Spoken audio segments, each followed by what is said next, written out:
نحمد الله العظيم نصلي ونسلم على الرسول الكريم أما بعد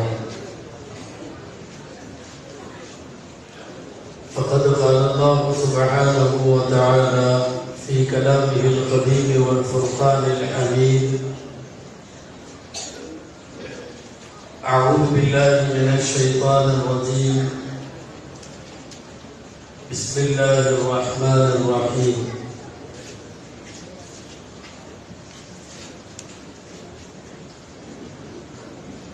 إنهم فتية آمنوا بربهم وزدناهم هدى وربطنا على قلوبهم إذ قاموا صدق الله العظيم وقال رسول الله صلى الله عليه وسلم لا يأتيكم زمان إلا الذي بعده أشر منه أو كما قال عليه الصلاة والسلام.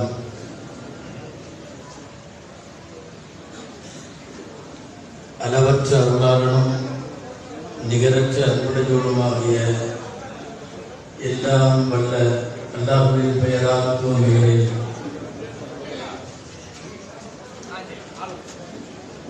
அருமை நபிகள் நாயகம் முஹம்மது ரசூலுல்லாஹ் ஸல்லல்லாஹு அலைஹி வஸல்லம் அவர்களின் மீதும்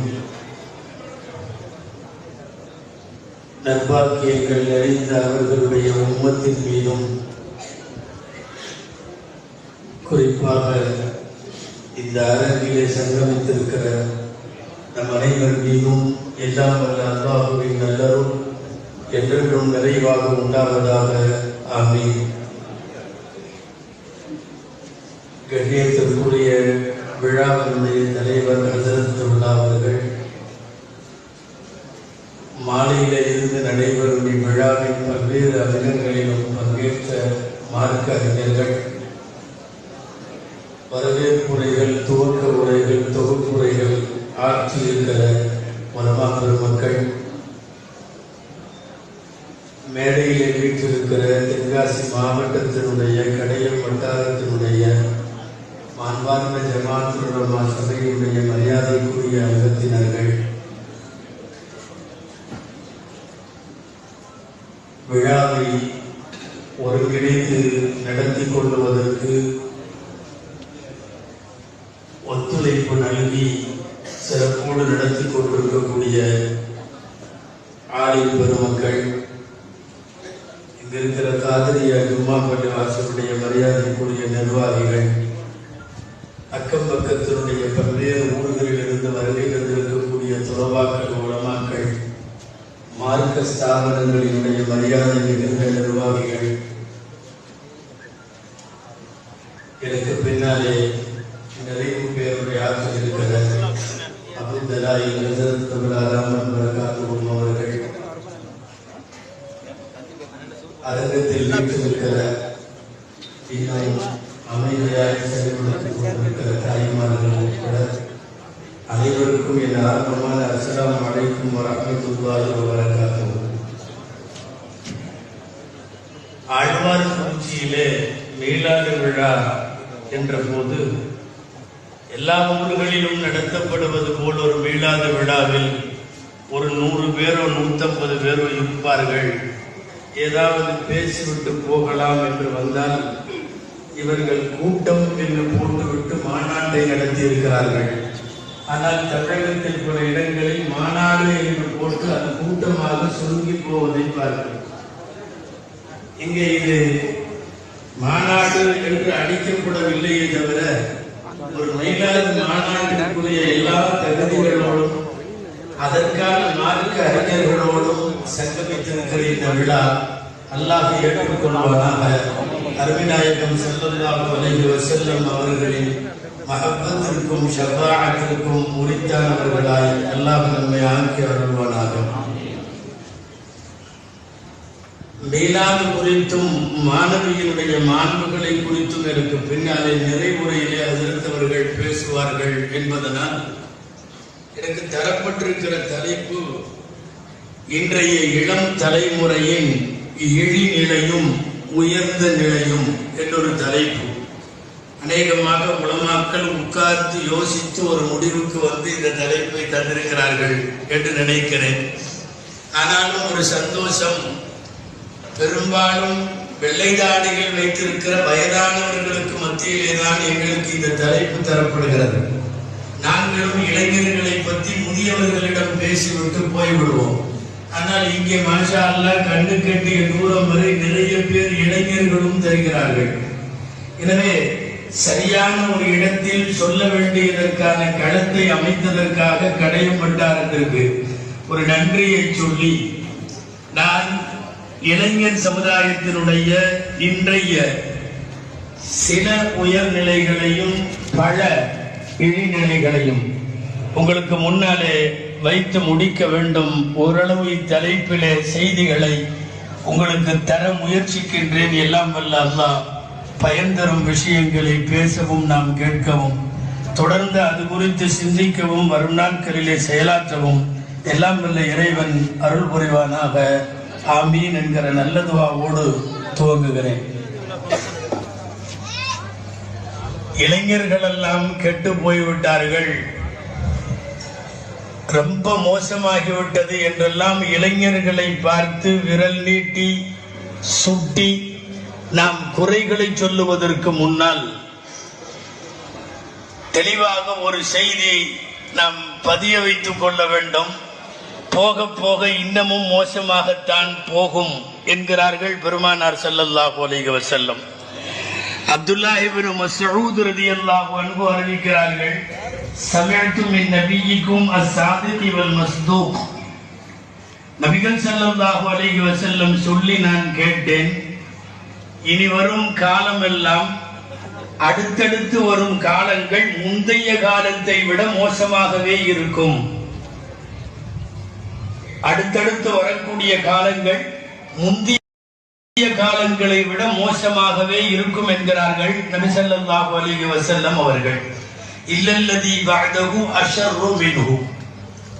அப்படியானால் ஒரு 100-200 வருடங்களுக்கு முன்னாலே இருந்த காலத்தை விட, அக்காலத்தில் வாழ்ந்தவர்களை விட, அக்காலத்தின் சூழ்நிலைகளை விட இப்போது இருப்பது மோசமாகத்தான் இருக்கும். ஆனால் அப்படி நிலவுகிற மோசமான சூழ்நிலைகளிலே சிக்குண்டு விடாமல் இளைஞர் சமுதாயத்தை மீட்டெடுக்க வேண்டிய பொறுப்பு நம் எல்லோருக்கும் இருக்கிறது என்ற காரணத்தால் தான் இது போன்ற தலைப்புகளோடு தமிழக மக்களை, குறிப்பாக இஸ்லாமிய இளைஞர்களை சந்தித்து நாம் உரையாட வேண்டியது இருக்கிறது. காலம் மிக மோசமாய் கெட்டு கிடக்கிறது. வாலிபர்களை சொல்லி குற்றம் இல்லை, அவர்கள் திரும்பிய திசையெல்லாம் ஆபாச விளைவிக்கப்படுகிறது. அவர்கள் திரும்பிய திசையெல்லாம், அவர்கள் காணும் காட்சிகள் எல்லாம், அவர்கள் வாசிக்கும் புத்தகங்கள் எல்லாம், அவர்கள் பார்க்கும் காணொளிகள் எல்லாம், அவர்கள் கைக்கு கிடைக்கிற குறுந்தகவல்கள் எல்லாம் எல்லாமே ஆபாசத்திற்கு வா வா என்று கூப்பிடுகிறது. சைகனையாக கூட அல்ல. இப்பெல்லாம் போன்லயே அனுப்புறான். போர் அடிக்கிறதா, இந்த நம்பரில் பேசுங்கள். ஒரு நம்பரே வருங்க, கம்பெனிக்காரனே அனுப்புறான். பிஎஸ்என்எல் அனுப்புகிறது, ஏர்டெல் அனுப்புகிறது, ரிலையன்ஸ், ஜியோ எல்லாம் அனுப்புகிறான். என்ன அனுப்புறான் தெரியுமா? போர் அடித்தால் இந்த நம்பரோடு பேசுங்கள். ஆறுதலான பெண்கள் உங்களுக்கு ஆறுதல் சொல்லுவார்கள். அதுக்கப்புறம் ஆறுதலா நடக்கும் என்பதை நீங்கள் முடிவு செய்ய வேண்டும். கடை விரித்து அனுப்புகிறார். நம்ம பையன் தப்பி தவறி கூட ஏதாவது கேட்கலான்னு சுதேசி கிராத் என்று அவன் சர்ச் என்ஜின்ல டைப் பண்ணா வேற ஏதாவது சுதாக்கள் வந்து இருக்கிறார்கள். அதனுடைய ரிலேட்டடாக என்னென்னவெல்லாம் ஆபாசம் தர முடியுமோ அதையெல்லாம் தருகிறார்கள். எனவே இவன் திரும்பிய திசையெல்லாம் ஆபாசத்திலே இருக்கிறார். நான் ஒட்டுமொத்தமாக சமுதாயத்தை கேட்கிறேன், நீங்கள் பார்க்கிற உங்கள் கண்ணில் படுகிற எந்த பத்திரிகையாவது கவர்ச்சி படம், ஆபாச படம் போடாத ஒரு பத்திரிகை உண்டா? இல்லை. அவன் போடல, என்ன சர்க்குலேஷன் ஆகாது, படம் போகாது. நடுப்பக்கத்தில், கடைசி பக்கத்தில், முன்னாடி பக்கத்தில் கொஞ்சம் உரித்த கோழியை போல ஏதாவது காட்ட வேண்டும். காட்டினால்தான் பத்திரிகை போகும், இல்லாவிட்டால் போவார். இவர்கள் காணுகிற எந்த தொடராவது, நாடகமாவது, எந்த சினிமாவாவது, எந்த காட்சியாவது ஆபாசத்தை விட்டும் அப்பாற்பட்டதுண்டா? கொஞ்ச நாள் அவர்கள் சினிமால நாடகத்துல எல்லாம் ஆபாசத்தை விட்டு விட்டு பார்த்தான். அந்த ஆபாசத்தை சரியா இவங்க வாங்கிக்க மாட்டேங்கிறாங்கன்னு தெரிஞ்சு தனிய ஆபாசத்துக்கு ஒரு தொடர்பை தயார் பண்ணி பிக் பாஸ்ங்கிற பேர்ல ஒண்ணு விட்டுருக்காங்க. அது வெறுமனே ஆபாசம். ஏதாவது ஒரு அரைக்கால் சட்டை, ஒரு ஸ்லீவ்லெஸ் சட்டை, யாரு கூடயாவது வாழ்ந்து, யாரு கூடயாவது சேர்ந்து அப்படி சார்ந்து உட்கார்ந்து பக்கத்து படுக்கையிலே எட்டி பார்த்து பிக் பாஸ்ல நடக்குது சொல்றேன். பார்க்கணும்னு தெரியும். இப்போலாம் 2 பேரும் சந்திச்சுட்டாலே பேசிக்கிறாங்க. நேற்று யார் வெளியே போனா அப்படிங்கிறாங்க. என்னமோ விட்டு வெளியே போன மாதிரி. பிக் பாஸ்ல வெளியே போனது சொல்றாங்க.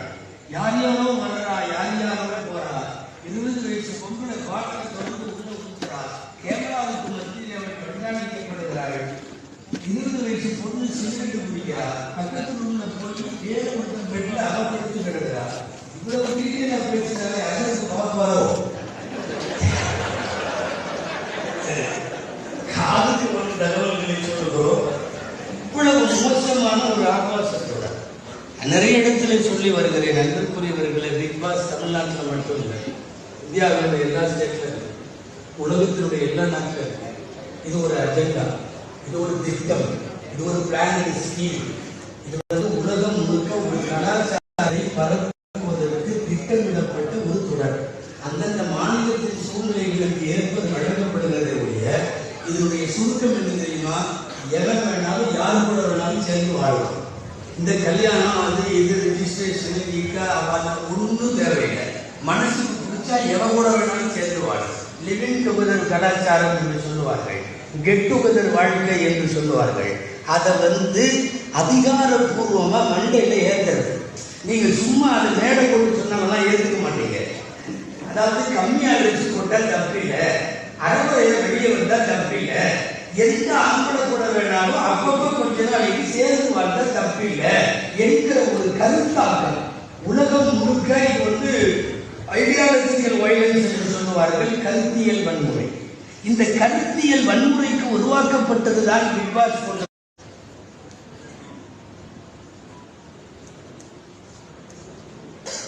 எனவே இந்த காலத்திலும் மார்க்க நெறிப்படி வாழக்கூடிய வாலிபர்களுக்கு 1000 வாழ்த்துக்களை சொல்ல வேண்டிய ஒரு சூழ்நிலையில் இருக்கிறோம்.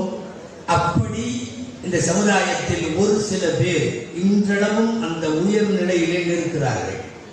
அவர்களை இந்த ஊடகங்கள் பாதிக்கவில்லை, இந்த மீடியாவின் திட்டங்கள் அவர்களை ஈர்க்கவில்லை, அவர்கள் வழிகட்டு போகவில்லை, அவர்கள் மதுவுக்கு அடிமையாகவில்லை, பெண்களுக்கு பின்னாலே காதல் வலையிலே சிக்குண்டு அவர்களுடைய குடும்பமும் பாரம்பரியமும் கெட்டு போய் விடுகிற மாபாதகத்தை அவர்கள் செய்யவில்லை. இன்றைக்கும் ஆங்காங்கே சந்து பொந்துகளில் கஞ்சா அடிக்கிற வேலையை அவர்கள் செய்யவில்லை.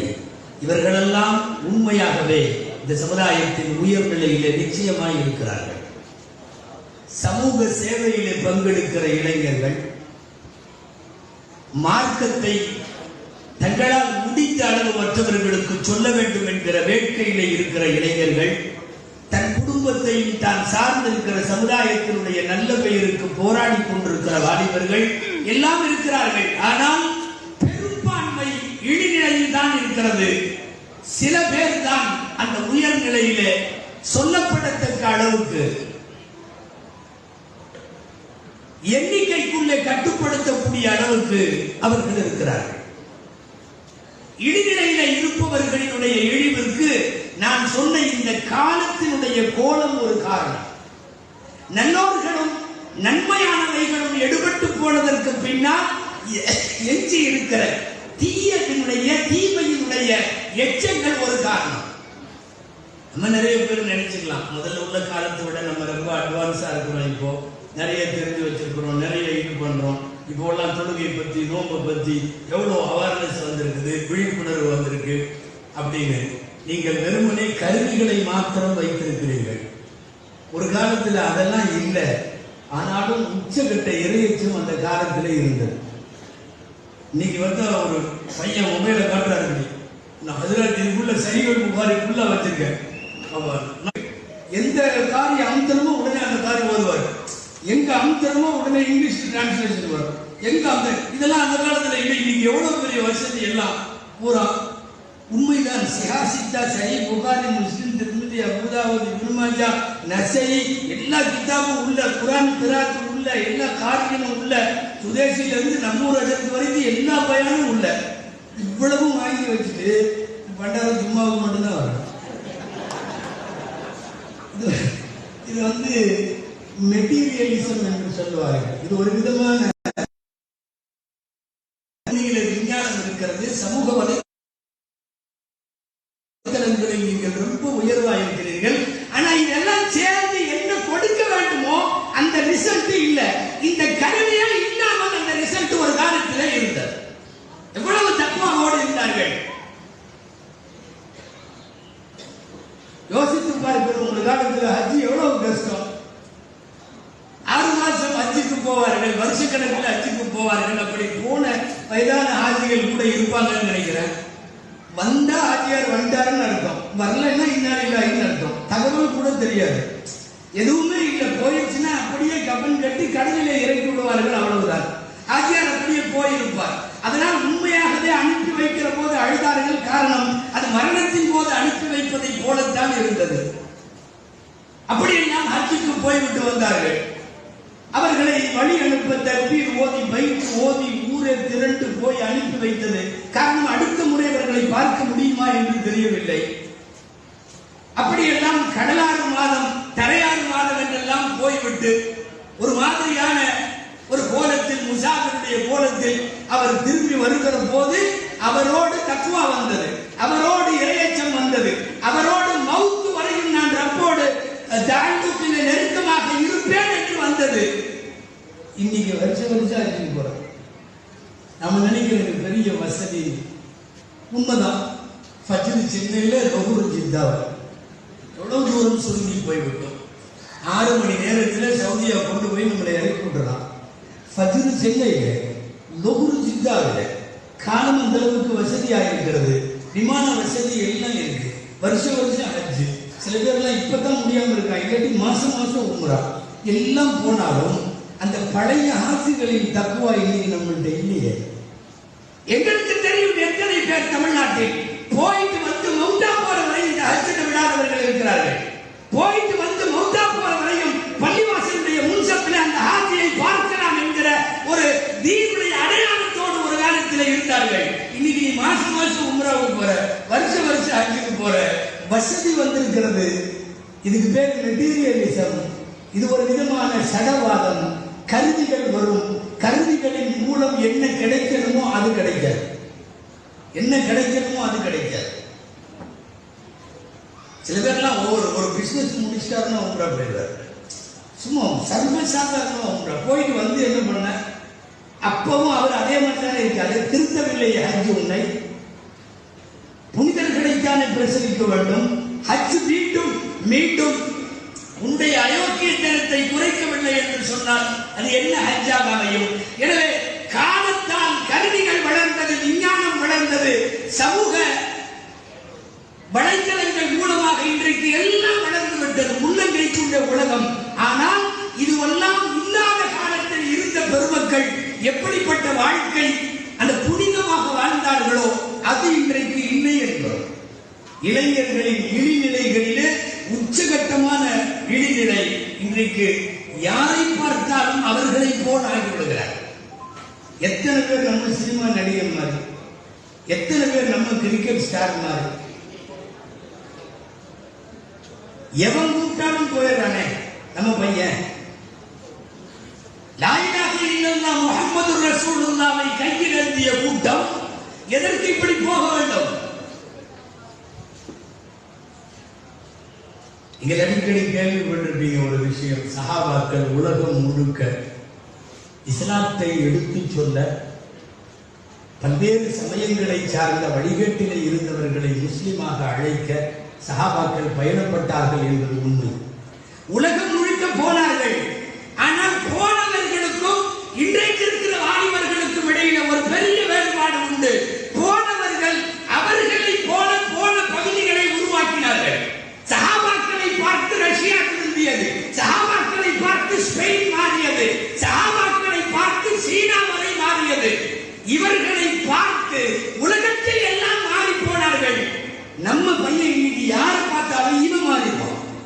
வித்தியாசம் ஒன்றே ஒன்றுதான்.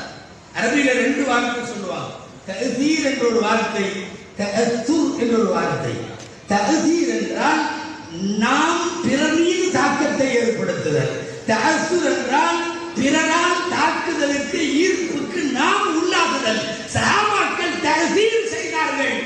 அவர்களின் தாக்கத்தை அவர்களுக்கு ஏற்படுத்தினார்கள். அவர்கள் போல் ஆடை, அவர்கள் போல் அக்லாக், அவர்கள் போல் பாவனைகள் எல்லாம் உலகத்திற்கு சஹாபாக்கள் வழியாக இஸ்லாம் கிடைத்தது. இஸ்லாமிய அருள் குணங்கள் கிடைத்தது. இன்னைக்கு கடுசடையை பார்த்துட்டு நாம நம்மளை மாத்திக்கிறோம். கடுசடைகளை பார்த்து நம்ம போய் திடீர்னு தாடி வைப்போம். எப்பவுமே கிளீன் ஷேவ்ல இருக்கிறவங்க திடீர்னு தாடி வைப்பான். நீங்க டப்புன்னு தக்குவா வந்துருச்சுன்னு நினைக்க கூடாது. அந்த வாரம் ரிலீஸ் ஆன படத்துல உள்ள கதாநாயகி தாடி வச்சுதான் அர்த்தம். அவன் எடுத்தா இவனும் எடுத்துருவான். அவன் அடுத்த படம் வர்ற வரைக்கும் அவன் வச்சிருப்பான்ல அடிச்சுவான். திடீர்னு மொட்டை அடிப்பான். அவங்க அம்மா தான் சின்ன வயசுல இருந்து உமா அப்பா சொன்னப்பெல்லாம் கேட்கல. அவன் வந்து மொட்டை அடிச்சது இல்லை. அவன் அங்க எவனையாவது பார்ப்பான். அவன் மொட்டை அடிச்சா இவனும் அடிச்சிருவான். அவர்கள் என்னென்ன செய்கிறார்களோ அதையெல்லாம் செய்கிறார்கள். இனி நான் அடிக்கடி சொல்லுகிற அவர்களுடைய ஹேர் ஸ்டைலு, அது இது ட்ரெஸ், இதை பத்தி எல்லாம் சொல்ல வரல. உங்களுக்கு எல்லாம் தெரிந்த செய்தி. நடிகர்களை பார்த்து உனது வாழ்வை தீர்மானிக்கிற இடத்துல நீ இருக்கிறாய் என்றால் நீ எவ்வளவு பெரிய சாக்கடை.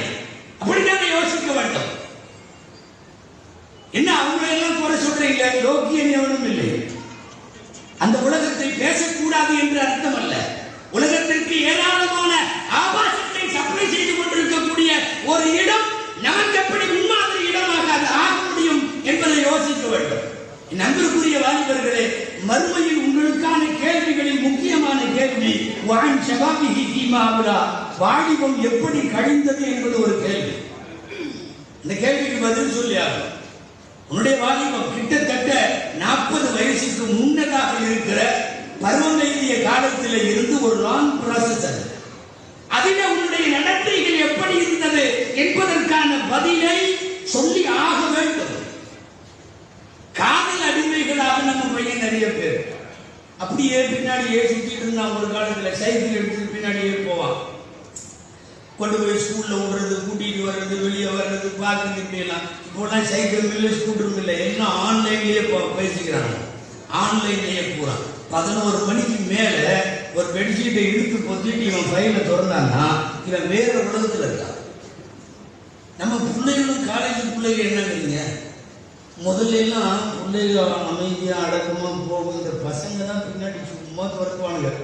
போய் போய் போய் அது அப்படியே வைக்கப்பட்டுக்கிட்டு ஒரு மாதிரியா பயிர்ந்துக்கிட்டு அப்படி போயிட்டு இருக்கும். இப்போ எல்லாம் இதுக்குள்ள மெசேஜ் அனுப்புங்க. என் பிள்ளையெல்லாம் நல்ல புள்ள, ஒன்றும் பண்ண மாட்டாங்க. 11 மணிக்கு மேல போர்வைக்குள்ள ஏன் லைட் எரியுது? குயின்னு சத்தம் வருது. ராத்திரி 12 மணிக்கு. அப்ப அவ என்னமோ அனுப்புறான்னு அர்த்தம். யாருக்குதோ என்னமோ 12 மணிக்கு வாங்குறா. அதே மாதிரி 12 மணிக்கு இது என்னமோ அனுப்புறாங்கன்னா என்ன அஸ்ஸலாமு அலைக்கும் அனுப்பிச்சுட்டு இருப்பாங்க? இல்ல மக்கா இமாம் அனுப்புறாங்களா? பசங்க பிள்ளைகளை துரத்துன மாதிரி உள்ள காலம் இருந்தது. இப்போ எல்லாம் பிள்ளைகளும் பசங்களை துரத்து. அவன் நல்லா தான் இருந்தான். ஆனா அல்லான்னு காலேஜுக்கு போயிட்டு வேலைக்கு போயிட்டு என்னமோ கிடைக்கிறத சம்பாதிச்சுட்டு ஒரு சைஸாவெல்லாம் இருப்பான்ல. இது 11 மணிக்கு மேல ஒரே ஒரு வரி, தூங்கிட்டேடா செல்லம். அவன் தூக்கம் அதோட கோஸ். ஏங்க அவன் அதுக்கப்புறம் வருஷ கணக்கில் தூங்குறது இல்லை. ஒத்த வரியில காலி பண்ணிட்டால. நீங்க வாலிபர்கள் எனக்கு தடைக்கப்பட்ட உடனே பசங்களை பத்தி மட்டும்தான் பேசுவார்னு நினைச்சுக்காதீங்க. இந்த வாலிப பெண்களை பத்தியும் பேசியாகணும். அங்கங்க சமூக வலைதளங்கள்ல அவ்வளவு தண்ணி அடிக்கிறதெல்லாம் வருது. இப்போ அதுக்கு தண்ணி அடிக்கிறதுங்க, அதிக போதைப் பொருள் பாவனைகளுக்கு அவர்கள் ஆட்பட்டிருக்கிறார்கள். அப்ப இன்றைக்கு காதல் அடிமைகளாக போய்விடுகிற வாலிப சமுதாயத்தில் ஆண்களும் இருக்கிறார்கள். அதே போல வாலிப பெண்கள், அதாவது யுவதிகளும் இருக்கிறார்கள். காதல் அடிமைகள், சினிமாவினுடைய அடிமைகள், மொத்தமா ஆன்லைன் அடிமைகள் நிறைய பேர். மொபைல பிடிங்கிட்டீங்கன்னா பாதி ரூபு போன மாதிரி.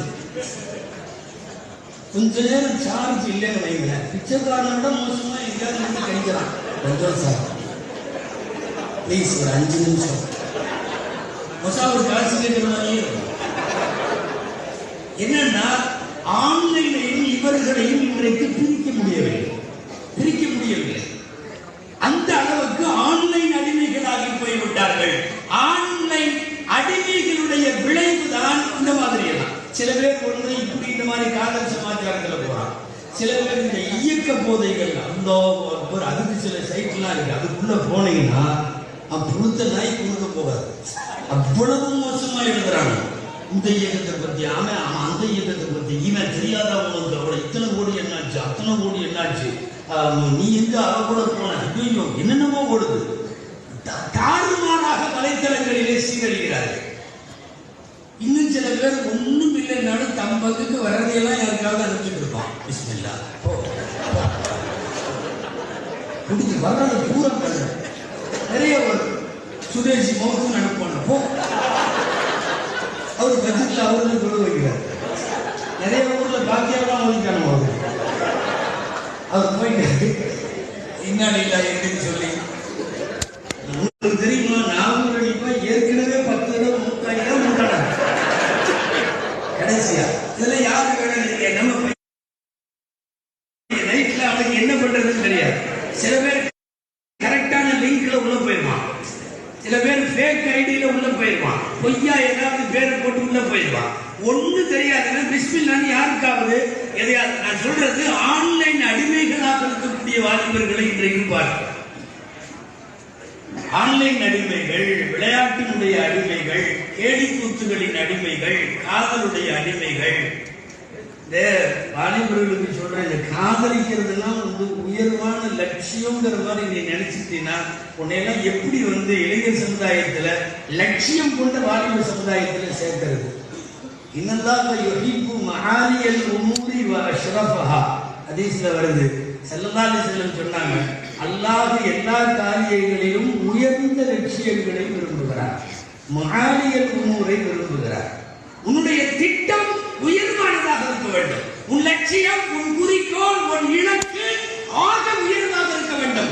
நடக்குதோ இல்லையோ அதற்காக நீ நட, முடியுமோ இல்லையோ அதற்கான படிகளில் நீ ஏறு. ஆக உச்சத்திலே உன்னுடைய முயற்சி இருக்க வேண்டுமே தவிர ரொம்ப சீப்பா ஒரு பிள்ளைக்கு பின்னாடி 5 வருஷம் சுத்துறதுங்கிறது லட்சியமா? இந்த மாதிரி ஏதாவது சில்லறை வேலையில எல்லாம் ஈடுபட்டு இருக்கிறதுங்கிறது ஒரு லட்சியமா ஆகுமா? நல்லா தெரியுங்க. உலகத்துல காதலுக்குன்னு சில பேருக்கு எல்லாம் உதாரணப்படுத்துவாங்கல்ல. லைலா மஜ்னூன் போல், அம்பிகாபதி, அமராபதி என்னமோ சொல்லுவானுங்கல்ல. யார் யாரோ சல்மான், மஜ்னூன் என்னென்னமோ. இந்த யாருமே சேர்ந்து வாழல. உங்களுக்கு யாரையெல்லாம் காதலுக்கு முன்மாதிரிகளாய் சொல்லுகிறானோ அவன் யாருமே அனார்கலி என்னென்னமோ சொல்லுவாங்க, யாரும் வாழல. இந்த லைன்ல போனவங்க உருப்பட மாட்டாங்கன்றது அதுக்கு அர்த்தம். எதற்காக வேண்டி நாம் அதில் போக வேண்டும்? இது எல்லாம் விட அத்தனையும் விட அந்த துறை சார்ந்தவர்களே. ஒரு அம்மா வில்லியம் குயின் இளவரசி, நம்ம வில்லியம் குயின் சினிமாவில் ஆஸ்கார் அவார்டு வாங்கியிருக்கு. உங்களுக்கு தெரியும், சினிமாவில் உலகத்திலேயே பெரிய விருது ஆஸ்கார் விருதுதான். அதுக்கு மேல விருது இல்லை. ஏதாவது பல்துறைகளிலே நோபல் பரிசுக்கு சமமான இடம் ஆஸ்கார் விருது. ஆஸ்கார் விருது வாங்கின அந்த அம்மா சொல்லுது, நீண்ட காலமாக டைரக்டர் ஆகி, ப்ரொடியூசர் ஆகி, நடிகர் ஆகி, நடிகர்களை இயக்கி சினிமாவிலேயே வாழ்க்கையை கழித்தவர் எழுதுகிறார். Cinema is the area of vulgarity. Cinema என்பது ஆபாசங்களுக்கான இடம். ஒத்துக்கலாம். யாரு?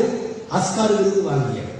அப்ப அந்த துறை சார்ந்தவனை அதை அசிங்கம் என்று சொல்லுகிற போது உயர்ந்த லட்சியங்களை வைத்திருக்க வேண்டிய முஸ்லிம் வாலிபர் சமுதாயத்திற்கும் அதற்கும் என்ன சம்பந்தம்? இன்னைக்கு பரவலாக அதில் அடிமைப்பட்டு எத்தனை பேர் நாட்டில் உள்ள முன்னணி நடிகர்களை எல்லாம் போட்டு இவன் பேர் அந்த நடிகர் கூட சேர்த்து எழுதுறான். சொன்ன மேடையினுடைய புனிதம் கேட்டு போயிருந்து தொலைவும் அந்த நடிகர்களை தெருக்கள் எல்லாம் எழுதி வைத்திருக்கிறார். சுவரெல்லாம் முன்னணி நடிகர்களுடைய பெயர்களோடு உன்னுடைய பெயர் முகம்மதுவோடு சேர்க்கப்பட வேண்டும், உன்னுடைய பெயர் சஹாபாக்களோடு சேர்க்கப்பட வேண்டும், கண்ட சாக்கடைகளோடு சேர்க்கப்பட வேண்டும் என்கிற எந்த அடிப்படையில் அநேகமாக இந்த வட்டாரத்தினுடைய எனக்கு இதை தலைப்பாக கொடுத்திருப்பதே இதை பின்னணியாக வைத்துத்தான். தமிழ்நாட்டில் முஸ்லிம்கள் நிறைந்து வாழ்கிற எல்லா ஊர்களையும் இப்ப 9th 10th +1 +2 கையில என்னமோ நசிக்கிட்டே இருக்கான். ரேகை தேய்ச்சி போய் போட தெரியும், யாருக்கும் தெரியாம இப்படிங்கிறான். ரொம்ப நேரமா ஏதோ பண்ணி கடைசியில ஒரு மாதிரியா அந்த மிக்சிங் கரெக்டா வரணும் பொழுது குலுக்கி ஒரு 2 தட்டு தட்டி அப்படியே பொழந்து கபர் குழிக்குள்ள மண்ணு வச்சா அதுல இழுத்து வச்சு உள்ள தருவான் பாருங்க, அப்படியே மண்ணு ஃபிட் ஆயிடும். அப்புறம் பேசுறதெல்லாம் அரவார்த்தையிலே பேசுவோம். நாம் சிந்திக்கிறோம், நம்முடைய சமுதாயத்தினுடைய 10th படிக்கிற பசங்க ஏறத்தாழ அல்வார் குச்சியெல்லாம் எனக்கு தெரியல, தமிழ்நாடு முழுவதும் சொல்லுகிறேன், மோசமாக இருக்கு. கஞ்சா கிடைக்கலன்னா வேற என்னென்னமோ பண்றாங்க. இந்த சிறப்பு ஏதோ விற்கலாம் மெடிக்கல்ல, கொஞ்சம் ஊத்தனா ஒரு மாதிரி மிதக்கிற மாதிரி இருக்குமா, அந்த மாதிரி குடிக்கிறேன் 2 பாட்டில் கிளாஸுக்கு போறதுக்கு முன்னாடி.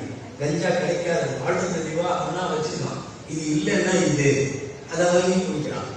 என்னமோ டியூப் டயர்லாம் எரிச்சு அதனுடைய புகையை என்னமோ ஸ்மெல் பண்ணி அதுக்குள்ள ஒரு மாதிரியா ஏற்றான். மொத்தத்தில் அவனுக்கு மிதக்கணும் கொஞ்ச நேரம், அந்த மாதிரி மிதக்கிறதுக்கு அடிமையாயிட்டான். அதாவது நேரடி சாராயத்தை விடவும் மிக மோசமாக இருக்கிறது. நிறைய பேர் அதை கஞ்சா தானே பரவாயில்ல ஹலால் தாங்கிற மாதிரி வேறு விளைவி வச்சுருக்கான். இது இன்னொரு முசீபத்து.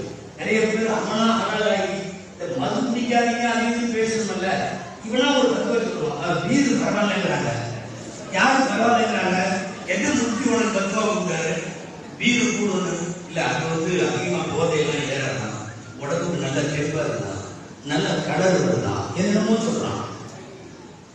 எந்த முக்கிய ஒரு தத்துவா கொடுக்குறாரு? தமிழ்நாட்டில் ட்ரக் கண்ட்ரோல் ஆர்கனைசேஷன் ஒரு அமைப்பு இருக்குல்ல, அதாவது போதை தடுப்பு அந்த அமைப்பு, அந்த ஆர்கனைசேஷன் அவன் கிட்டத்தட்ட ஒரு 30-32 வகையான பொருட்களை போதையில் எழுதுறப்ப அவன் வீர போதையில் எழுதி வச்சிருக்கான். இவன் உட்கார்ந்து அது பரவாயில்லையாமா, அது கூடுமாமா, யார் சொன்னா அது கூடுவது? அதுபோல கஞ்சாவையும் ஒரு சாதாரண தரத்தில் வந்து வைக்கிறார்கள். ஒட்டுமொத்த நரம்பு மண்டலத்தையும் சுருட்டி விடக்கூடிய, சுருட்டு போக செய்யக்கூடிய, ஒரு குறிப்பிட்ட காலத்திற்குள் வாலிபத்தின் முறுக்கை தொடுவதற்கு முன்னாலேயே இவன் ஆண்களை எல்லாம் முறுக்கி விடக்கூடிய அபாயமான ஒன்று கஞ்சா. வருத்தமா இருக்கிறது. முஸ்லிம் வாலிபர்கள் அடர்த்தியாக முஸ்லிம்கள் தமிழ்நாட்டில் எங்கெல்லாம் இருக்காங்களோ அங்கெல்லாம் இன்னைக்கு கஞ்சா இருக்கு. நான் 100 பேர் சொல்ல மாட்டேன், தமிழ்நாட்டில் முஸ்லிம்கள் முழுக்க 100% முஸ்லிம்கள். அந்த 3 அதாவது ஒரு ஹெல்த் ஸ்கூல் நம்முடைய 4 இமாம்கள்ல ஒரு இமாமுடைய பெயராக நடத்தப்படுகிறார். திறமான ஒரு பள்ளிக்கூடம். பள்ளிக்கூடத்தில் கரெக்டாக இன்டர்வல் டைம் காலையில் 10 to 10:15 இன்டர்வல். இந்த 10:15க்கு அந்த ஸ்கூலுடைய சுவருக்கு அந்த பக்கம் ரயில்வே கேட்டு இல்லை, ஒரு காலி கிரவுண்ட், ஒரு பொம்பளை அங்கிருந்து கையில் எடுத்துட்டு பொட்டணத்தை கஞ்சா பொட்டணம் ஒன்று வீசி கேட்ச் பிடிக்கிற எல்லாமே 10+ பசங்க, அத்தனை பேரும் முஸ்லிம்கள். போன்ற உங்களுடைய வடநாட்களாக கண்காணித்து கடைசியில் முதல்வர் தலைமையில ஒரு குழு இறங்கி கண்டுபிடிச்சு கடைசியில் விசாரிச்சா நாட்டில் ஒரு மதவாத இயக்கத்தை சார்ந்தவர் அவர்கள் மூலமாக அவர்கள் அனுப்பப்பட்டிருக்கிறார். அவளுக்கு வேலை என்னன்னா, இஸ்லாமிய பள்ளிக்கூடங்கள்ல இன்டர்வல் டைம்ல போய் இதை சப்ளை பண்ணிட்டு வரணும். உங்களுக்கு புரிகிறதா? இதுல உங்களின் போதை பழக்கம் மட்டுமல்ல, உங்களை போதை பழக்கத்திற்கு அடிமையாக்குவதை ஒரு பெரிய கூட்டம் இதை ஒரு அஜெண்டாவாக வைத்து செயல்படுகிறது. அதனுடைய விளைவுதான் தொடர்ந்து நீங்கள் கஞ்சா குறித்த வழக்குகளில், கைதிகளின் விசாரணைகளில் எல்லாம் முஸ்லிம் வாலிபர்களின் பெயர்களை பார்க்கவும், ஒரு வாணியம்பாடியோ ஒரு வந்தவாசியோ ஒரு சாத்தான் வேட்டையோ, இது எல்லா இடத்திலையும் இங்கே நடைபெறுகிற கஞ்சாவுக்கான படுகொலைகளுக்கு பின்னாலே இருக்கிற முஸ்லிம்களை குறித்த விசாரணைகளை இறங்கினால் அதிர்ச்சியாக எங்கள் சமூக அக்கறை சார்ந்தவர்கள் இங்கே நிறைய பேர் இருக்கிறீர்கள். பல்வேறு இந்த பகுதிகளை சார்ந்த சுமார் 10-12 ஊருடைய நிர்வாகிகள் எல்லாம் வந்திருக்கிறீர்கள் என்று நான் வருகிற போதே கேள்விப்பட்டேன். உங்களிடத்தில் சொல்லி ஆக வேண்டும். ரொம்ப மோசமான ஒரு கட்டத்தில் தமிழ்நாட்டிலே முஸ்லிம் இளைஞர்கள் போதைகளுக்கு அடிமையாக இருக்கிறார்கள். சமீபத்தில் எடுக்கப்பட்ட கஞ்சா குறித்த புள்ளி விவரத்தினுடைய, இஸ்லாமியர்களை வைத்து எடுக்கப்பட்ட புள்ளி விவரத்தினுடைய தகவல் 122 பேர். தயவு செஞ்சு நான் ஏதோ டீ கடை பெஞ்சில பேசுற விஷயத்தை சொல்லலை. யாரும் 10 பேர் பள்ளிவாசத்திலே உட்கார்ந்து பேசுறதை சொல்லலை. டேட்டா பேஸ் தமிழ்நாட்டு முஸ்லிம் இளைஞர்களுடைய புள்ளி விவரம் 122 பேர் கஞ்சாவிற்கு கீழே இருக்கிறார்கள் என்கிற புள்ளி விவரம் நம்ம எல்லாம் ஓங்கி கன்னத்தில் அறையிற மாதிரி இருக்கு. ஏன்னா 122னா நடக்கிற நம்ம பசங்கள்ல 4 பேர்த்துல ஒருத்தன் கஞ்சா பிடிக்கிறான்னு அர்த்தம். அதான் அர்த்தம் 122னா 122 என்கிற மோசமான சதவீதம் இதற்கு முன் எப்போதும் எந்த காலத்தில் தமிழ்நாட்டு முஸ்லிம் வாலிபர்கள் அப்படி போகல. இன்னைக்கு நாம் வந்திருக்கிறோம் என்றால் போர்க்கால அடிப்படையில் உலமாக்கள் நிர்வாகிகள் இவங்க எல்லாரும் களத்தில் இறங்க வேண்டிய சூழ்நிலை இருக்கிறது. வாலிபர்களை கண்காணிக்க வேண்டியது இருக்கிறது. ஆன்லைனிலே ஆபாசத்திற்கு போகிறார்கள் என்பதை விட வாழ்க்கையிலே தொலைகிற இந்த போதைப் பொருள் பாவனையில இருந்து இவர்களை மீட்டெடுக்க வேண்டிய கால கட்டாயம் இன்றைக்கு நமக்கு வந்திருக்கிறது. போதையை எவ்வளவு தூரம் குடிதோண்டி புதைத்த ஒரு மார்க்கத்தினுடைய 14 நூற்றாண்டுக்கு பின்னாலே அதனுடைய நீட்சியில் வருகிற தலைமுறைகளுக்கு இப்படி ஒரு தனி முடிவு வர வேண்டுமா? அல்லாஹ் ரசூலுக்கு போதை குடிக்கலன்னு ஒண்ணு வாயில இருக்கிற கோப்பையை பூரா தொப்புன்னு கீழே போட்டு காலில் மிதிச்சாங்கல்ல. அப்ப சின்ன பையனா பார்த்து ஒரு அரசு எல்லாம் பண்ணும் மது ஹராம்னு சொன்ன உடனே எல்லாத்துக்கு வெளியே கப்பு இருக்குது. இவர் பார்த்துட்டு இருக்காரு சின்ன பையன் அவங்க குடிக்கிறத. வெளியில ஒருத்தர் சட்டம் போடுறாரு. வெளியில அல்லாஹ்வுடைய தூதருக்கு வகை வந்துருச்சு. அல்லாஹ் தடுத்துட்டான், ரசூலுல்லாஹ் தடுத்துட்டாங்க. ஃபஜ்தனிபூஹு லஅல்லகும் துஃப்லிஹூன். வெளியில இருந்து அவர் சொல்றாரு மது ஹராம்னு. ஒவ்வொரு கோப்பையா கீழே விழுதான். அனசரி எல்லாருக்கும் அவங்களுடைய அந்த சிறிய வயது தோரணையிலேயே இந்த ஹதீஸை பதிவு செய்யறாங்க. வாயில வச்சு கொஞ்ச நேரத்துக்கு முன்னாடி அந்த கோடையை முத்தல் மாதிரி வச்சுட்டு இருந்தாங்க. திடீர்னு வந்து காலில் போட்டு மிதிக்கிறாங்க. உதட்டிலே வைத்த அந்த குவளையை கொஞ்சுவதற்கும் காலிலே போட்டு தரையிலே மிதிப்பதற்கும் இடையில என்ன நடந்தது? ஒன்னே ஒரு சத்தம் வந்தது. அல்லாஹ் ரசூலுக்கு இது பிடிக்காது. அவர்கள் விரும்பவில்லை. நெருடியாக போட்டார்கள். அபூ தல்ஹா ரலியல்லாஹு அன்ஹு வீட்டில் ரசூலுல்லாஹி சொல்றாங்க குந்து சாக்கியல் கௌமி ஃபீ பைத்தி அபீ தல்ஹா. அபூ தல்ஹாவுடைய வீட்டுல நிறைய பேர் குடிச்சிட்டு இருந்தாங்க. நான் சின்ன பையன் தீர ஊத்தி கொடுத்துட்டே இருப்பேன். குந்து சாக்கியல் கௌமி. நம்ம சின்ன பசங்களுக்கு சமயத்துல கல்யாணத்துல தால்ச்சா பகிட்ட கொடுத்துருவோமா இல்லையா? அனசு சின்ன பையன் அவர்கிட்ட கொடுத்து விட்டாங்க. அவர் தீர ஊத்துற வேலையை பார்த்துட்டு இருந்தாரு. இதுக்கு இடையில தான் சத்தம் வருகிறது. அல்லாஹ்வின் தூதர் இப்படி சொல்லி விட்டார்கள் அப்படின்னு. அடுத்த நிமிஷம் கீழே போட்டுட்டு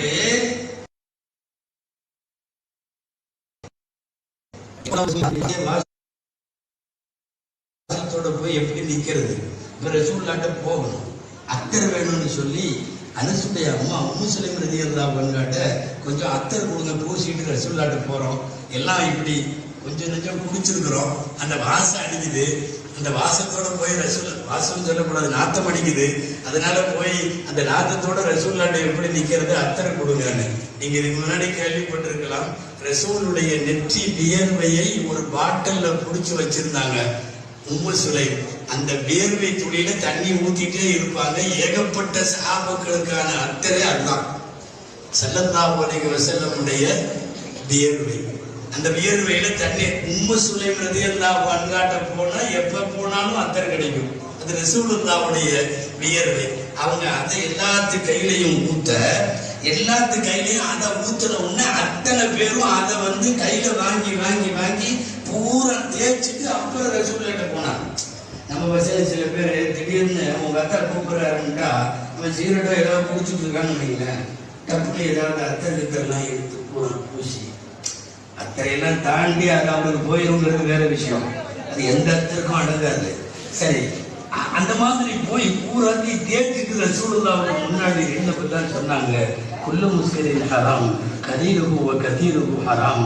அந்த சஹாபாக்கிட்ட சொன்ன வார்த்தை அதைத்தான் நான் இங்க மென்ஷன் பண்ண விரும்புறேன். சாராயம் கல்ல அல்ல, குல்லு முஸ்கிரின் ஹராம். எல்லா போதை பொருளும் ஹராம். ரசூலுல்லாஹ் இறங்கின நேரத்தில் சொன்னார் கலீலுஹு வ கதீருஹு ஹராம். கொஞ்சமா இருந்தாலும் ஹராம், அதிகமா இருந்தாலும் ஹராம். சில பேர் சொல்லலாம் நான் அதிகமா இல்லை, ஒரு இழுப்பு மட்டும் இழுப்பேன். ஒரு இழுப்பு இழுத்தாலும் ஹராம், முழுசா குடிச்சாலும் ஹராம். மதுவே அப்படித்தானே. நல்ல வேலை ரசூலுல்லாஹ் இந்த வார்த்தையை சொன்னாங்க. குறைந்ததா இருந்தாலும் ஹராம், அதிகமா சொல்லலைன்னு வைங்களேன், நம்மால் ஒரு அரை கிளாஸ் குடிக்கலாம்னா போதையெல்லாம் வராம, அவர் அகத்துல கேட்பார், போதையெல்லாம் வராம அரை கிளாஸ் குடிக்கலாமான்னு சிக்கலாயிரும். ஏன்னா இந்த அரை கிளாஸா ஒரு கிளாஸாங்கிறதெல்லாம் நாள்பட்ட குடிகாரனை பொறுத்தவரை வேறு வேறு மாதிரி மாறும். சில பேர்லாம் 10 வருஷமா குடிக்கிறவன் ஒரு ஃபுல்லு போட்டாலும் அப்படியே நிற்பான். சில பேர் லேசா இப்பதான் குடிக்க ஆரம்பிச்சான்னா கோட்டர்லயே கவுந்துருவான். நம்ம நேரம் பாரு, கோட்டரு ஆஃப் ஃபுல்லு, நம்ம இதெல்லாம் பேசுற அளவுக்கு வந்துருக்கோம். அப்போ நான் ஆட்களை பொறுத்து அது மாறுபடும். ஒரு டியூஸ்பூன், ஒரு ஸ்பூனா இருந்தாலும் ஹராம், கலீலுஹு வ கதீருஹு ஹராம். ஸல்லல்லாஹு அலைஹி வஸல்லம் வரையறை செய்து விட்டார்கள். அப்ப குல்லு முஸ்கிரின் என்கிற வார்த்தைக்கு கீழ், ஒவ்வொரு போதை பொருளும் என்கிற வார்த்தைக்கு கீழே இது வருகிறது. கஞ்சா வருகிறது, அபின் வருகிறது, பீர் வருகிறது, ரம்மு ஜின்னு என்னென்ன வச்சிருக்கோ அந்த இளவு எல்லாமே இதுல வருகிறது. குல்லு முஸ்கிரின் ஹராம். அன்றைக்குரிய வாலிபர்களே, மிகப்பெரிய அளவில் சிகிச்சை தரப்பட வேண்டிய இடத்தில் தமிழ்நாட்டினுடைய முஸ்லிம் வாலிபர்கள் இருக்கிறார்கள். பல்வேறு ஹதீஸ்களில் வந்த செய்தி நான் சில துண்டு துண்டாய் உங்களுக்கு சொல்ல வேண்டும். பல ஹதீஸ்களில் நபி ஸல்லல்லாஹு அலைஹி வஸல்லம் போதைப் பொருளுக்கு அடிமையானவன் நோய்வாய்ப்பட்டால் விசாரிக்க செல்ல வேண்டாம் என்கிறார்கள். நம்ம அந்த அளவுக்கு சமூகத்தில் கேடு கட்டு போயிட்டோங்கிறது அவங்க தெரிஞ்சுக்கணும். இப்படி கூட வருகிறது. அதை மதுவுக்கோ போதைக்கோ அடிமையானவன் தெரிஞ்சா பிள்ளையை கட்டி கொடுக்காதீங்க அவனுக்கு. அப்படின்னா என்ன அர்த்தம் தெரியுமா? நீ மாப்பிள்ளையாக கூட கருதியே இல்லைன்னு.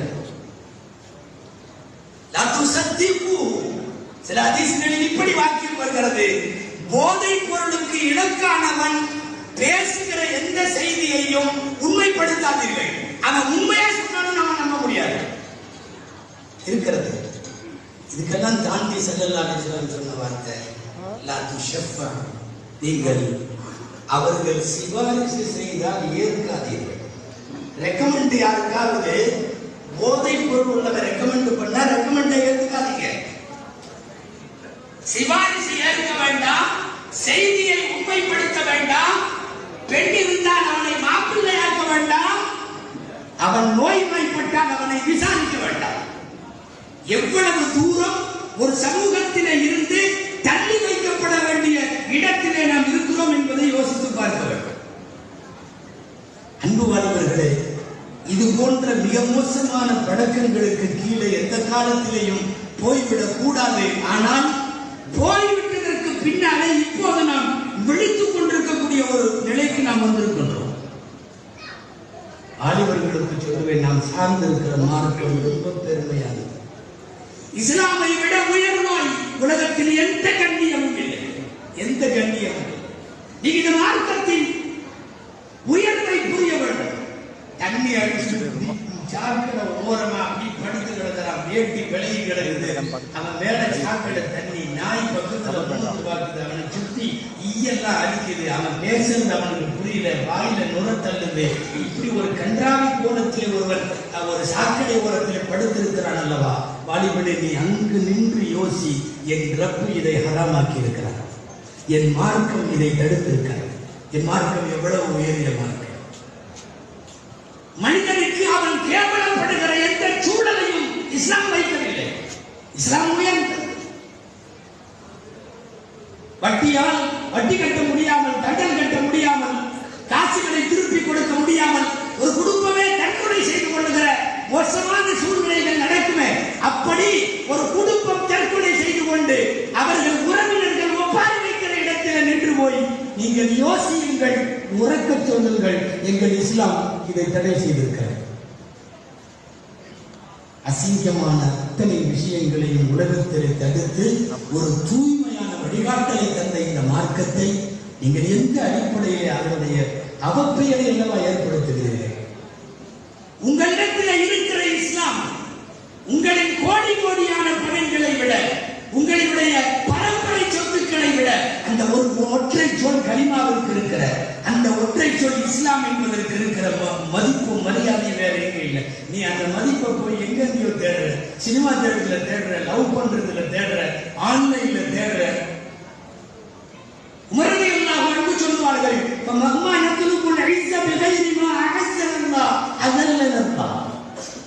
அல்லாஹ் தந்த கண்ணியத்தை தவிர இஸ்லாம் என்கிற கண்ணியத்தை விட்டுட்டு வேற கண்ணியத்தை நீ தேடினால் அதல்லல்லாஹ், அல்லாஹ் நம்மை கீழாக்கி விடுவார், இழிவாக்கி விடுவார். அந்த இழிவை நோக்கி பயணிக்கிற ஒரு சூழ்நிலை இன்றைக்கு இருக்கிற வாலிபர்களிடத்திலே தெரிகிறது. அல்லாஹ்வின் பேரருளால் இந்த கால கோலங்களும் காட்சி மாற்றங்களும் சமூக அவலங்களும் பாதிக்காமலும் சில நிறைய பேர் இருக்கிறார்.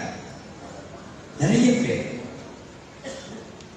குறிப்பாக இன்றைக்கு களப்பணிகளை ஆற்ற முன்வந்திருக்கிற வாலிபர்களை சொல்ல வேண்டும்.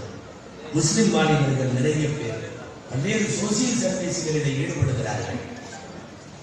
இந்த பள்ளிவாசல் நிர்வாகிகளுக்கெல்லாம் ஒரு சின்ன வேண்டுகோள், நிறைய பேர் வந்திருக்கிறீங்க, அதனால சொல்றோம். உங்க ஊர்ல உள்ள வாலிபர்கள், குறிப்பாக சுன்னத்துல் ஜமாத்தை சார்ந்த வாலிபர்கள், அவங்க கொஞ்சம் கூப்பிட்டு ஒரு துணை கமிட்டி மாதிரி ஒன்று போட்டு, அல்லது ஒரு இளைஞர் குழுன்னு ஒன்று போட்டு, அவங்க எல்லாம் ஒவ்வொரு பொறுப்பு போட்டு தயவு செய்து பக்கத்தில் வச்சுருங்க. ஏன்னா வெளியில நிறைய பேர் மாவட்ட செயலாளர் பதவியில் கூப்பிட்டு போறான், அவனுக்கு உடனே போயிடுறாங்க. ஏதாவது ஒரு ஒன்றியமோ மாவட்டமோ வட்டாரமோ கிடைக்குது, மேடையில உட்கார வச்சு ஒரு துண்டை பொத்தி விட்டுறாங்க, அவன் வேற மாதிரி ஆகிடலாம். இவ்வளவு காலம் நம்ம பள்ளிவாசல் இருந்தோம், நம்ம பள்ளி முத்தவள்ளி சடாஞ்சனா கூட பதில் சொல்ல மாட்டாரு, ஆனா இப்ப பாரு நமக்கு அப்படிங்கிறான். அதனால பல்வேறு இடங்களிலே நிறைய பதவிகள்லாம் கொடுத்து கூப்பிடுறாங்க. ஏன் நம்மளே கொஞ்சம் கூப்பிட்டு அந்த பசங்களை ஏதாவது ஒரு இளைஞர் சமுதாயம், ஏதாவது ஒரு பேரவை அப்படி இப்படின்னு வச்சு நாடு நல்ல காரியத்தை செய்யறது, இல்லாத ஏழைகளுக்கு உதவி பண்றது, இந்த மழை வெள்ளம் மாதிரி உள்ள நேரங்களில் போய் களப்பணிகளை செய்யறது, இதுக்கு நீங்க பயன்படுத்தலாமே. ஆனா ஒன்றும் பயப்பட வேணாம், மூத்தா போறவரை நீங்க தான் முத்தவழியா இருப்பீங்க, அதுலயும் எனக்கு சந்தேகம். சில பேருக்கெல்லாம் என்னன்னா அவங்களுக்கு ஒரு பயம், எப்படியும் சந்தாக்களை போறப்போ தலைவர் போறாரு அப்படின்னு சொல்லணும் அப்படிங்கிற மாதிரி அதுக்கு ஆர்வத்துக்கு வராம அவன் போட்டியிடவே வேணாம், அவன் ஒரு துணை கமிட்டியாவே வச்சுக்கங்களேன், வச்சு நீங்க கொண்டு செல்லுங்களேன். நான் வாலிபர்களுக்கு சொல்லுகிறேன், பெரியவர்களின் ஆலோசனைகளை வாங்கிக் கொள்ளுங்கள், சிறியவர்களான நீங்கள் விவேகத்தோடு பணியாற்றுங்கள். ரெண்டும் சேர்ந்தால் சமுதாயம் சிறக்கும். தயவு செய்து இந்த சமுதாயத்தை உயரத்திற்கு கொண்டு போய் வைக்க வேண்டிய ஒரு முக்கியமான பொறுப்பு வயதானவர்களை விட, பள்ளிவாசல் நிர்வாகிகளை விட, உலமாக்களையும் விட நான் சொல்லுகிறேன், வாலிபர்களிடத்தில் தான் அந்த உயர்வு சிறப்பு இருக்கிறது, அந்த வேட்கையும் இருக்கிறது. நீங்கள் நினைத்தால் கொண்டு போகலாம். நிறைய பேர் அப்படி கொண்டு போனாங்களே. சென்னை வெள்ளத்தில் நம்ம பையன் தான் ஒரு யூனிஸ்னு ஒரு பையன், அது பயங்கரமா ஒரு கர்ப்பஸ்திரி ஒன்று எங்கேயோ மாடியில மாட்டிடுச்சு, கீழே பூரா தண்ணி, பிரசவ வழி வந்துருச்சு. நீங்க கேள்விப்பட்டிருப்பீங்க. மேலே ஏறி தோல்ல அந்த நிறை மாத கர்ப்பிணியை தூக்கி கொண்டு வந்து மைல் கணக்கில் பிரயாசப்பட்டு வந்து ஆஸ்பத்திரியில் டெலிவரிக்கு சேர்த்து அடுத்த சில நிமிஷங்கள்ல குழந்தை பிறகுது. பிறந்தது பெண் குழந்தை. பெற்ற தாய் அந்த குழந்தைக்கு யூனிஸ்னு பேர் வச்சாங்க. பக்கத்தில் இருக்கிறவங்க எல்லாம் சொன்னாங்க, ஏமா முஸ்லீம்களே ஆம்பளை பையனுக்கு தான் யூனிஸ்னு பேர் வைக்கிறாங்க, இப்ப பிறந்துக்கிறது பொம்பளைக்குள்ள அவங்களே யூனிஸ்னு வைக்க மாட்டாங்க. அந்த பொம்பளை சொல்லிச்சு, ஆம்பளை பிள்ளையா பொம்பளை பிள்ளையா எனக்கு அதெல்லாம் தெரியாது, என்னை பொறுத்தவரை யூனிஸ் என்பது எனக்கு தெய்வம், அந்த தெய்வம் என் வயிற்றில் பிறந்திருக்கிறது. பொம்பளை பிள்ளையா இப்ப என்ன தெரியுமா, 2015 வெள்ளத்தில் நடைபெற்றது அல்லவா, இப்போ அந்த முகமது யூனுஸ் என்கிற பெண் குழந்தை பள்ளிக்கூடம் போக ஆரம்பித்திருக்கிறார். அவள் இந்து மதத்தை சார்ந்தவள். சமுதாய வாலிபர்களுக்கு சொல்றேன், இஸ்லாமை கொண்டு போய் சேர்க்க மணிக்கணக்கில் பிரச்சாரத்தை விட, மணிக்கணக்கில் பயான்களை விட, எழுத்து ஏற்கும் என்று சொல்லி பிரதிகளை அச்சிட்டு தருவதை விட, தெருமுனை கூட்டங்கள் என்று சொல்லி கிளிய கிளிய பேசுவதை விட, இந்த நற்செயல்களில் நீங்கள் உலகத்தை ஈர்க்க முடியும். எல்லா சமயத்தவர்களுக்கும் இஸ்லாத்தினுடைய மாண்பை மரியாதையை கொண்டு போய் சேர்க்க முடியும். இது போன்ற உயர் அம்சங்களை செய்யக்கூடிய வாலிபர்கள் தேவை. உங்கள் மஹல்லாவை மறுமலர்ச்சிக்கு கொண்டு வருகிற வாலிபர்கள் தேவை. போதைப் பொருள் இல்லாத தேவை. தயவு செய்து அப்படிப்பட்ட வாலிபர்கள் வாருங்கள். உங்களின் பக்கத்தில் உங்கள் ஊரோடு இருக்கிற ஜமாத்தோடு தயவு செய்து சேர்ந்து ஒத்துழையுங்கள். ஒரு நல்ல தமிழ் முஸ்லிம் சமுதாயத்தை உருவாக்குவோம்.